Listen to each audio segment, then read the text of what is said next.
कन्हैया कुमार एक ऐसे शख्स हैं जो बीजेपी और संघ को फूटी आग भी नहीं सुहाते। ये संगठन तो कन्हैया कुमार को देखना भी पसंद नहीं करते हैं।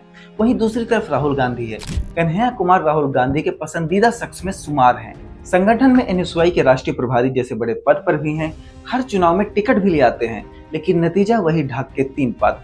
हर बार ये चुनाव हार जाते हैं और इस बार तो इन्होंने अपने संगठन एनएसयूआई को भी चुनाव हरवा दिया है। हाल ही में दिल्ली विश्वविद्यालय में चुनाव हुआ, जहां पर एनएसयूआई कई खेमों में बटी नजर आई और संघ के छात्र इकाई एबीवीपी ने बड़ी आसानी से 4 में से 3 सीटों पर जीत हासिल की। इस दौरान एनएसयूआई के पक्ष में सचिन पायलट, दीपेंद्र हुड्डा जैसे बड़े नेता प्रचार करने के लिए आए, लेकिन एनएसयूआई के राष्ट्रीय प्रभारी कन्हैया कुमार चुनाव के दौरान कहीं भी एक्टिव दिखाई नहीं दिए और वोटिंग से 2 दिन पहले मात्र एक पोस्ट कर उन्होंने अपनी जिम्मेदारी की इतिश्री कर ली।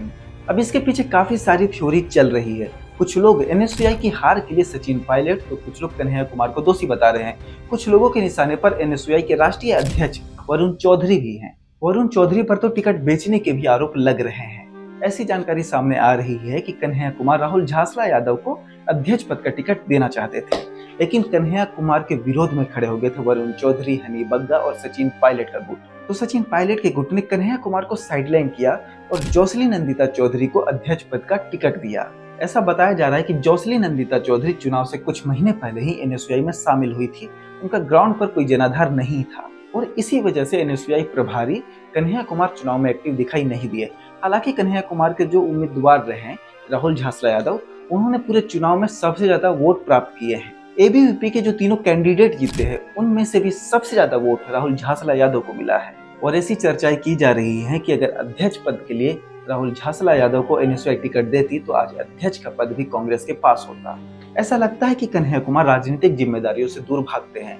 एंटी मोदी स्पीच देने में वो काफी माहिर हैं और इसी वजह से वो एंटी मोदी लोगों में काफी लोकप्रिय भी हैं। लेकिन चुनाव के मैदान में उन्होंने हमेशा हार का ही स्वाद चखा है और इसकी वजह है उनकी political immaturity. Jawaharlal Nehru university के प्रेसिडेंट रहे कन्हैया कुमार अपने तथाकथित विवादित बयानों की वजह से राष्ट्रीय स्तर पर सुर्खियों में आए। वो वामपंथी दल में थे। सीपीआई के टिकट पर उन्होंने 2019 का लोकसभा चुनाव बेगूसराय से लड़ा था।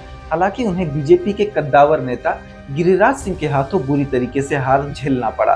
अब लोकसभा चुनाव में मिली हार के बाद वो कभी भी बेगूसराय में एक्टिव नजर नहीं आए। बेगूसराय की जनता के साथ उनके सुख दुख में वो कभी भी खड़े हुए नजर नहीं आए। इसी समय उन्हें लगा कि सीपीआई में रहकर उनका राजनीतिक भविष्य उज्जवल नहीं है, तो उन्होंने गुलाटी मारकर कांग्रेस ज्वाइन कर लिया और बहुत जल्द ही राहुल गांधी के प्रिय बन गए। इसी तरह पैराशूट कैंडिडेट बनकर वो 2024 के लोकसभा चुनाव में नॉर्थ दिल्ली से चुनाव लड़े, लेकिन मनोज तिवारी के हाथों यहाँ पर भी उन्हें बुरी तरीके से चुनाव में हार का सामना करना पड़ा और इस हार के बाद वो ग्राउंड से फिर से गायब हो चुके हैं। कहीं पर भी सुख दुख में भी वो कभी भी जनता के साथ खड़े नजर नहीं आते हैं। कन्हैया कुमार 2 जगह से चुनाव लड़ चुके हैं और दोनों ही जगह पर उन्हें हार का सामना करना पड़ा है। चुनाव से पहले और चुनाव के बाद वो कभी भी ग्राउंड पर एक्टिव दिखाई नहीं दिए हैं। वो कभी भी जनता के बीच दिखाई नहीं दिए। अब इसी बीच कांग्रेस ने बिहार में नौकरी तो पलायन रोको यात्रा निकाली थी, जिसका मुख्य चेहरा कन्हैया कुमार ही थे।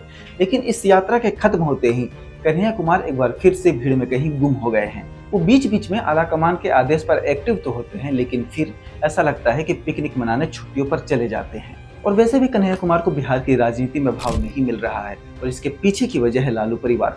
लालू परिवार नहीं चाहता है कि कन्हैया कुमार बिहार की राजनीति में दखल दे, क्योंकि अगर वो बिहार की राजनीति करते हैं तो कल वो तेजस्वी यादव के एक कॉम्पिटिटर के रूप में सामने खड़े हो सकते हैं और कन्हैया कुमार से तो बिहार कांग्रेस के नेता भी असहज महसूस करते हैं।